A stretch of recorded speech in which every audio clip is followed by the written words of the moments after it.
안녕하세요. 저는 결혼한 지 3년 된 30대 주부입니다. 분수도 모르는 신우와 그런 신우를 감싸고 도는 남편과 시부모님 때문에 결국 이혼했습니다. 제 직업은 결혼식 사진 촬영을 전문으로 하는 사진작가입니다. 남편과는 지인의 소개로 만났고요. 평일보다는 주말이 바쁜 제 입장에선 연애를 하는 게 쉬운 편은 아니어서 솔직히 말하면 거의 포기 상태였거든요. 그럼에도 불구하고 최대한 제 일정에 맞춰서 만나려고 노력하는 남편의 태도에 제 마음에 문을 열게 되었습니다. 남편은 성격이 둥글둥글하고 주변 사람들을 배려하는 마음이 예쁜 사람입니다. 그래서 이런 남자와 결혼하면 평생 행복하겠다는 확신이 있었어요. 그럼에도 불구하고 결혼이 확실시되기 전까지는 남편의 부모님이나 가족을 만난 적이 없습니다. 거창한 이유는 아니었지만 괜히 만나서 정들었는데 헤어지기라도 하면 가슴 아프잖아요. 본격적으로 결혼 이야기가 나오고서야 처음 뵈러 가게 되었어요. 남자친구 부모님은 은퇴 후 연금으로 생활을 하고 계셨습니다. 재산이 많은 편은 아니라고 했어요. 소위 모범생이었던 남편은 부모님 속 한번 썩이지 않고 대학 졸업 후 직장에 취직하는 정도를 거웠지만 문제는 신우였습니다. 10대 시절 불량 학생들과 어울리던 신우는 커서도 정신을 못 차렸다고 한 번은 남편이 이야기를 해준 적이 있어요. 평소라면 가족이든 남이든 다른 사람에 관한 이야기를 잘하지 않는 남편이 있지만 그날은 취기가 올라서 말실수를 하듯 털어놓은 것이었지요. 며칠 뒤 그때 이야기가 뭐냐고 제가 묻자 남편은 아차 싶은 눈치였지만 결국 자세히 이야기해 주었습니다. 신우는 질 나쁜 친구들과 어울리기를 반복했고 그러다 보니 성적도 하루가 다르게 떨어지더래요. 결국 신우가 갈 수 있는 대학은 어디 산골에 있는 지방대나 가면 모를 거 없었다고 하더라고요. 그나마도 시부모님은 학비를 내줄 테니 어느 학교라도 가라고 하셨지만 신우는 서울을 떠나서 살기 싫다며 안 간다고 했다더군요. 그리고선 여러 가지 직업을 전전했답니다. 네일아트를 해보고 싶대서 몇백을 들여 가르쳤더니 갑자기 미용을 하겠다고 하고 그렇게 또 까먹은 돈이 상당했다고 해요. 어느 날 갑자기 옷 장사를 하겠다며 시부모님이 사는 아파트 단지 내 상가에 새를 얻어 옷을 팔다 그나마도 6개월 만에 때려쳤고요. 지금은 카페를 차려달라며 어지간히 시부모님을 들들 볶는 상태라고 했어요. 자기 여동생인데도 신랄하게 까는 남편의 모습을 보니 본인도 어지간히 이 상황이 갑갑하고 짜증나나 보다 싶더라고요. 아무튼 상황이 그렇다 보니 시부모님께서 여유가 있을 리가 만무했지요. 그나마 시아버지가 오랫동안 공기관에서 근무하신 덕분에 적지 않은 연금이 나오고는 있었지만요. 눈치를 보아하니 신우가 그마저도 탐을 내는 것 같았습니다. 여기까지가 제가 결혼 전 시댁에 대해 느낀 바였어요. 시댁이 경제적으로 여유가 없고 철딱선이 없는 신우가 하나 있다는 게 마음에 걸리긴 했지만 남편 자체로는 아무런 문제가 없었습니다. 결혼이 단 두 사람의 만남이 아니라 두 집안의 만남이라는 말도 알았지만 신우 하나가 그토록 큰 치명타가 돼서 돌아올 줄은 그때는 알 길이 없었지요. 그저 남편이랑 저랑 서로 사랑하고 열심히 살면 모든 것이 좋을 거라고 생각한 순진한 제가 잘못이었을까요? 나이 30이 넘어서 결혼하는데 양가 어른들에게 손을 벌리고 싶지 않았습니다. 그래서 제가 모아놓은 돈 5천과 남편이 모아놓은 돈 3천으로 어떻게든 해결해보려고 했지만 쉬운 일이 아니더라고요. 한참 집값이 천정부지로 오를 때기도 했고 그렇다고 대출을 받자니 시작부터 빚을 낸다는 게 내키지 않았던 것도 사실입니다. 잠못 이루며 소갈이하던 딸의 상황을 알아차리신 친정부모님은 마침 당신들이 세를 준 아파트의 세입자가 사정이 생겨나간다고 했다며 일단 거기라도 들어와 살라고 말씀해 주셨습니다. 이 기쁜 소식을 당장이라도 전화로 전하고 싶었지만 어차피 다음날 만나서 데이트를 하기로 되어 있었고 안도하고 기뻐하는 남편의 모습을 직접 제 눈으로 보고 싶은 마음도 있었기 때문에 꼭 참고 하루를 기다렸습니다. 당연히 예상했던 대로 남편은 미안하고 고맙다며 어쩔 줄 몰라 하며 기뻐했어요. 이제 정말 걱정할 건 하나도 없겠다라며 결혼 준비에 박차를 가했지요. 저는 남편에게 집을 친정부모님께서 해결해 주신 만큼 혼수는 남편이 했으면 좋겠다고 했습니다. 허례허식인 예단과 예물은 생략하자고도 했고요. 둘이 가진 게 없어서 저희 부모님께 도움을 받은 마당에 남들 하는 걸 다 챙기는 건 사치라고 생각했습니다. 저는 시댁에서도 당연히 이런 제 의견에 동의하실 거라 생각했고요. 하지만 사람 마음이 다 제 마음 같은 건 아니더군요. 이미 어느 정도 남편과 제 사이에서 이야기가 오간 상황이었기에 저는 상견례는 단순한 절차 정도로 여겼습니다. 결혼식 전에 양가가 모여 맛있게 식사 한 끼 같이 하는 자리 정도로 가볍게 여긴 제 잘못이었을까요? 시댁과 저희 집 중간에 위치한 한정식 집에 양가가 모였습니다. 처음 한동안은 분위기가 좋았어요. 그런데 혼수와 예단 문제가 나오면서 조금씩 삐그덕거리는 느낌이었습니다. 저희 친정 부모님이 먼저 혼수 이야기를 꺼내셨어요. 그러자 시부모님께서는 요즘에는 가전제품 딸린 집들도 많은데 기왕이면 그런 집을 해주시지 그러냐고 묻더라고요. 저는 제 귀를 의심했습니다. 시어머니의 예상치 못한 말씀에 저희 친정부모님도 당황하신 눈치였어요. 그 상황을 알고 그러시는 건지 모르고 그러시는 건지 시어머니는 계속해서 말씀을 이어가셨습니다. 그냥 그 오래된 아파트는 남한테 세를 주시고 그 전세금 받은 걸로 아이들 작은 오피스텔이나 하나 사주시면 어떠냐고요. 그러면 뭐 따로 가전제품 같은 거 안 사도 되고 좋지 않냐고요. 듣다 못한 친정어머니가 그럼 그 세입자 나갈 때는 아이들 오피스텔이라도 팔아서 전세금을 줘야 하냐고 웃으며 물으셨습니다. 그러자 시어머니는 애들 사는 집을 팔면 애들은 어디 가서 사냐고 되물으셨는데 듣고 있는 제가 다 어이가 없더라고요. 남편도 저랑 같은 생각이었는지 시어머니를 말리며 무슨 소리를 하시는 거냐고 그만하라고 한마디 하더라고요. 시어머니는 궁시렁거리시며 잘난 네가 다 알아서 하라고 남편에게 한마디 하셨고요. 제가 생각한 상견례하고는 분위기가 많이 달랐습니다. 시아버지는 원래도 말수가 많은 편은 아니시거든요. 그래서 그날도 그냥 허허 웃고만 계시고 아니면 저희 아버지랑 가볍게 다른 주제로 대화만 몇 마디 나누시는데 그치셨습니다. 시어머니가 하도 말이 안 되는 소리를 하신 덕분에 과묵하신 시아버지가 좋아지는 신기한 경험을 다 해봤네요. 결국 처음에 남편과 제가 정한 대로 남편이 혼수를 해오고 예단과 예물을 생략하는 조건으로 결혼식을 올리게 되었습니다. 남의 결혼식만 찍어주다가 제가 찍히는 입장이 되니까 그것도 색다르던걸요. 그리고 한 1년 넘게 저희 참 잘 살았습니다. 크고 작은 다툼도 없었고 가끔 시어머니가 남들 다 받는 금팔찌 하나 며느리한테 못 받았다며 저에게 심술을 부리긴 하셨지만 그 정도는 다른 분들 시집살이에 비하면 아무것도 아니니 이야기하지 않겠습니다. 업계에서는 사진작가로 점점 유명해졌고 결혼식 사진뿐만 아니라 행사나 연예인 사진까지 촬영하는 등 커리어도 넓어지는 시기였어요. 덕분에 돈도 점점 많이 벌려서 한 달에 1,000만 원도 거뜬히 넘기는 날이 많아지기 시작했지요. 그렇지만 제대로 된 명품백 하나 사본 적이 없습니다. 그저 하루빨리 돈을 모아서 제대로 된 우리 집을 갖게 되는 게 제 가장 큰 목표였으니까요. 그런데 하루는 시어머니께서 연락을 해오셨습니다. 용건 없이 연락하실 분이 아니기에 약간 긴장한 채로 전화를 받게 되었어요. 평소와는 달리 밝고 다정한 목소리에서 저는 오히려 불안을 느낄 정도였습니다. 시어머니는 요새 일이 그렇게 잘 되냐며 문을 띄우셨어요. 결국 돈 이야기를 하려고 전화를 거셨더라고요. 신우가 꽃집을 차리고 싶어 하는데 혹시 좀 보태줄 수 있겠냐 그러시길래 안 된다고 딱 잘라서 말씀드렸습니다. 저는 직업상 대출도 안 나오고 당장 어떤 일이 생길지 모르기 때문에 큰 돈을 쓸 수 있는 상황이 못 된다고요. 그제서야 평소의 목소리로 돌아온 시어머니께서 자린고비가 따로 없다며 한 번을 애교스럽게 내 어머님 하는 법이 없다고 싫은 소리를 하곤 전화를 끊으셨어요. 사실 이런 식의 전화는 한두 번이 아닙니다. 늘 돈 좀 달라, 뭐 사달라 연락을 해오시고요. 실제로 제가 해드린 적은 한 번도 없어요. 그런데도 지치지 않고 해오시는 시어머니가 때로는 귀엽게 느껴질 정도로 저도 내공이 단련된 상태였기 때문에 그날도 시어머니의 단순한 투정 정도만 생각했습니다. 당연히 이런 일로 이혼을 생각한 것도 아니고요. 제가 이혼을 결심하게 된 건 바로 신우 때문입니다.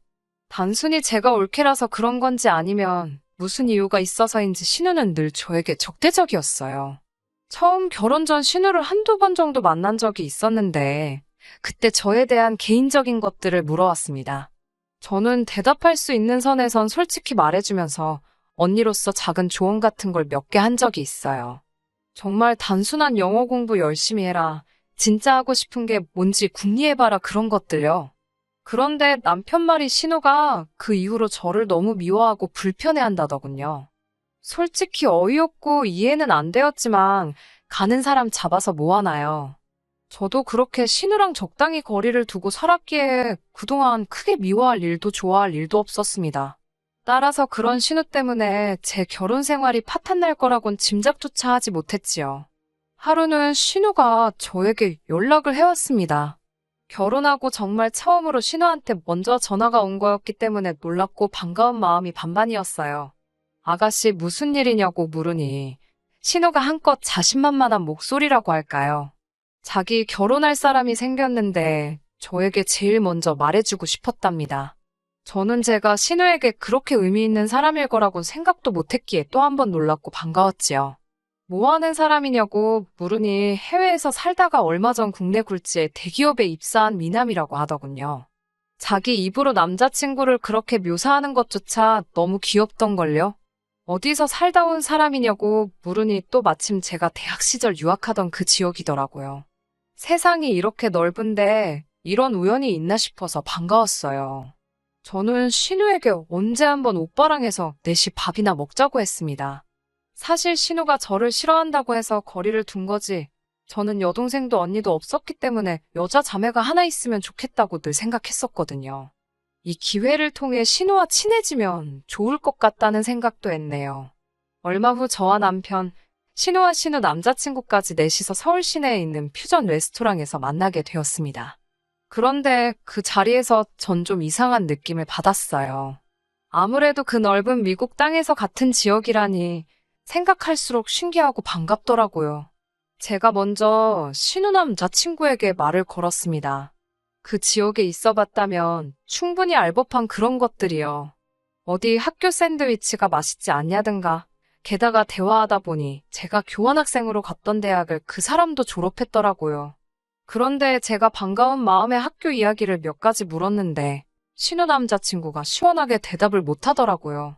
잘 모르겠다던가 기억이 잘 안 난다는 말로 두리뭉실 넘어가는 기분이었습니다.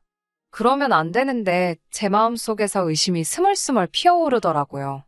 저는 신우 남자친구에게 그런 걸 묻지 않고 대신 두 사람이 어떻게 만난 건지 뭐 그런 시시콜콜한 연애사를 들어주며 식사를 하고 즐거운 시간을 보냈습니다.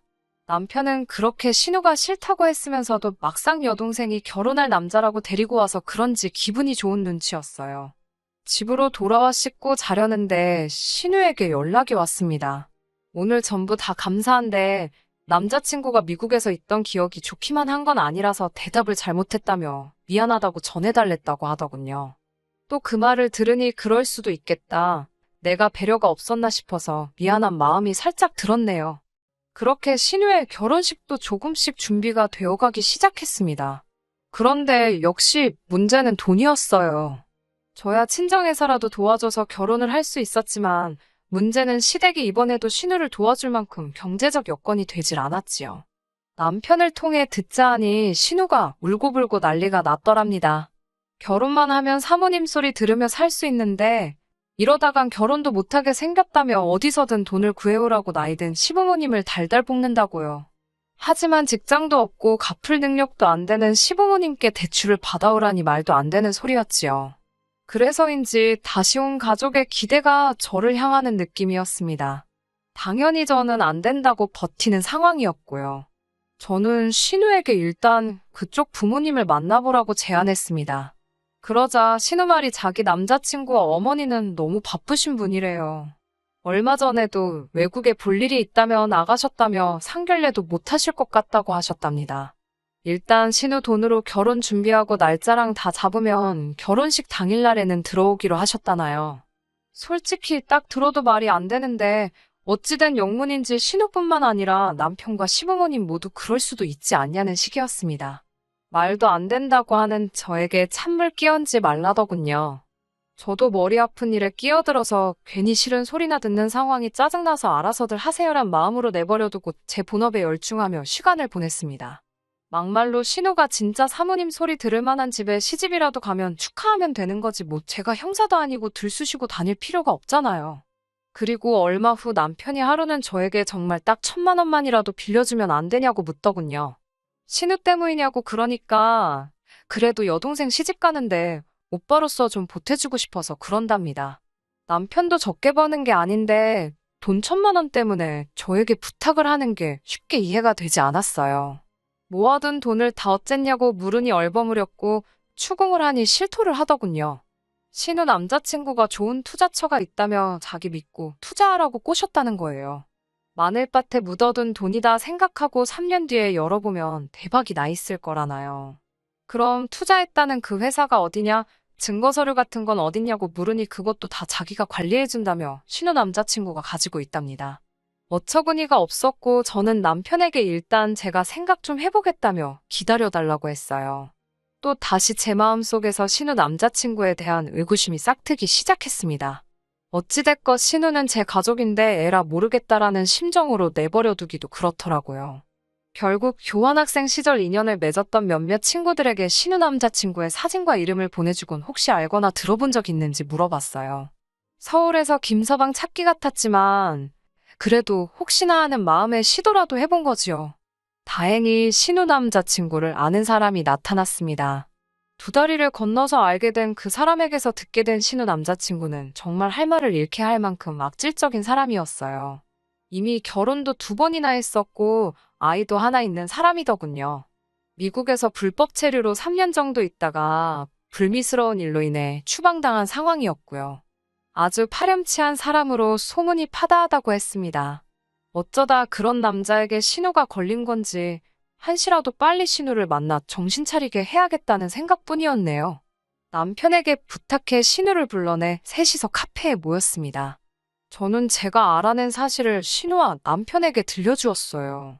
그런데 신우의 반응은 제 예상과는 너무 달랐습니다.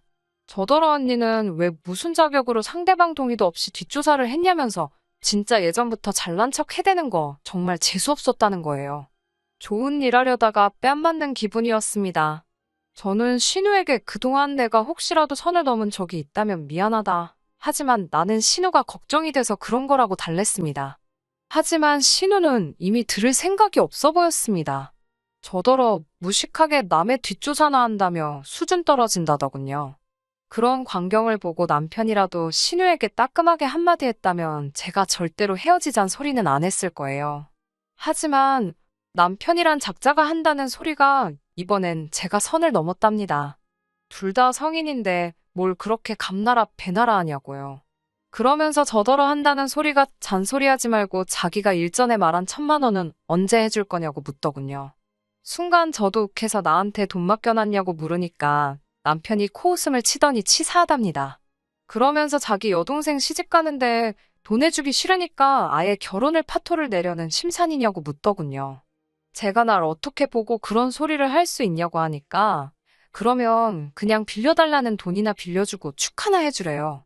남편의 후안무치 아나무인에 저는 깨닫고 말았습니다. 앞으로 이런 남자와 평생을 살기엔 제 인생이 너무 아깝다는 걸요. 며칠 뒤 신우에게서 연락이 와서는 날짜를 불러주며 그때까진 자기 계좌에 돈 꼭 넣으랍니다. 그래야 식장 예약도 하고 그런다고요. 결국 저는 남편에게 연락해 갈라서자고 했습니다. 남편은 오히려 저더러 후회하지 말라면서 좋다고 하더군요. 나중에 알게 된 일이지만 이것도 신우 남자친구가 남편을 달래려고 수익이 났다며 얼마 돈을 쥐어줬나 봐요. 아무튼 남편은 자기는 아무것도 필요 없다며 제가 원하면 헤어져 준다더군요. 저는 진흙탕 싸움이 되진 않을까 걱정했는데 남편의 의외의 행동에 속으로 쾌재를 불렀습니다. 그렇게 남편과 이혼을 하고 반년쯤 지났을 무렵입니다.